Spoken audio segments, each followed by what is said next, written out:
العالم ده فيه كام دولة؟ ملايين الدول، مليان دول، الكوكب مليان. في كام منتخب؟ ملايين المنتخبات. ماسكهم كام مدرب؟ ملايين المدربين. كل مدرب بتاع منتخب بيمسك المنتخب، خليك معايا للاخر عشان خلاص دي راحت، بيختار احسن لعيبه في بلده، صح؟ طيب روي فيتوريا بتاعنا اللي ماسك منتخب بلدنا مصر، طعميه، اختار كل اللعيبه وما اختارش احسن لاعب في مصر، حسين الشحات. اقنعني ازاي؟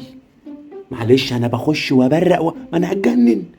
يعني احسن لاعب في مصر، يعني احسن لاعب في مصر، اقولها لك تاني، احسن لاعب في مصر. ازاي بقى مدرب المنتخب ما خدهوش في المنتخب اللي فيه احسن لعيبه في مصر؟ دي مش خلاص يبقى هو مش لعيب؟ يا المدرب ما بيفهمش، يا واخد الجايزه كوسه، يا البلد بتاعتنا دي كلها على بعضيها كده خلاص.